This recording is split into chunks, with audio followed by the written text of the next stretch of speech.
Good afternoon, everybody. Thanks for tuning in back to the channel. Just making a long drive, so I thought I'd shoot you guys out a video in honor of the Olympics starting and seeing so many damn physical specimens on TV, and they're all shredded. I wanted to make a video about fat loss. So the fitness industry wants to mislead you about fat loss, and I'm gonna kind of give you the truth behind it and the science behind it, how easy it can be if you do it right. So they want to push caloric deficit. It's all about cutting your calories. But what they don't tell you is you got to cut the right calories to lose fat. You can't just blanket cut calories and you'll lose a bunch of fat. That's not true. The key to fat loss, contrary to what you've probably been told and we've all really been fed for a while, the key to fat loss is insulin control. I'll go behind the science and I'll let you know how you can do it. Insulin control, very simple. Your body, when your blood sugar levels, your body will naturally regulate your blood sugar between its own predetermined range. When your blood sugar starts to get up towards that top range and starts to seep over that top range, your body naturally, your brain will send signals that it'll produce insulin. You know what I'm talking about. So when your body produces insulin, it takes the excess blood sugar that it doesn't need in your blood, or glycogen that's in your blood, and it'll store it as fat. Very simple, right? Your blood sugar gets too high, body takes it, stores it as fat for later energy use because it doesn't need it right now. It knows it doesn't need it. How you affect that goes straight back to carbohydrates. So when they tell you cut calories to lose weight, not necessarily true. Cut carb-related calories to lose weight, and obviously sugar too, because that comes into play. But sugar is a carb, so we'll talk about that later. But yeah, if you decide to cut your carbs, you'll lose weight. Why? When you eat carbs and your body digests them and processes them, it turns it into glycogen for energy production. It puts it into your blood sugar. When you eat carbs and you're inputting blood sugar into your blood and glycogen in your blood sugar levels are going to rise. When they get to the top of that recommended range, like we just talked about with the insulin, your body will produce insulin. It'll take the glycogen, store it as fat. I kind of make a little bit of a joke. Insulin is the insulator, because that's really what it does. It makes you look like you got a little extra insulation, which can lead to prolonged health effects. If you constantly are having to produce a bunch of insulin, your body will start to naturally change and adapt to that, and it will not be adaptation in a good way. But it's something you can easily help. It's something you can easily control. So all you're going to have to do is essentially cut down your carbohydrates.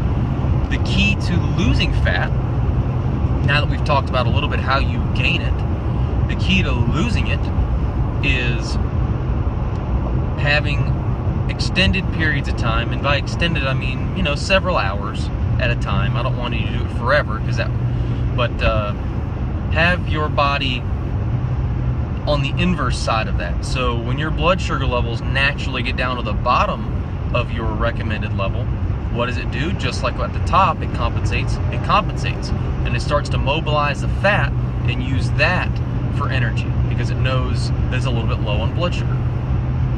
So how do you do that? You make sure your insulin level is at zero at some point, if not several times a week, for a prolonged period at the end of your sleep cycle, between when you get there and when you eat your first meal, depending on when you eat it. Depending on if you do any sort of fasting or if you do the traditional breakfast in the morning, you still want to have a point at the end of the night where your blood sugar level is low enough to where you have zero insulin in your blood, and you're able to mobilize the fat and your body's able to burn that for energy. That's how you burn it. That is the key to fat loss. If you're just blanket cutting calories, you may lose some water weight, and then you'll hit a plateau, and you'll get pissed, and you'll want to either run a ton or take a fat loss supplement. Both of which, short term, they'll work. That'll be great for short term. Long term, once you cycle off the fat loss supplement, or you decide, dang, I don't want to run for an hour, hour and a half, 6 days a week. I'm done. I'm going to run a couple days a week. Once you cut down on your running, your body will start to build back up on the fat that you did lose because it wasn't a prolonged fat loss. It wasn't a natural way of fat loss. So kind of coming back full circle into that's how the industry wants you to think. How you can think and make it easy for you is cutting down on your carbohydrates. Now, I'm not saying, particularly later in the day, when you don't really need them, you don't need a ton of energy, or you don't need your blood sugar to be on the upper echelon of your recommended range at 9 o'clock at night necessarily, because you're kind of winding down for bed.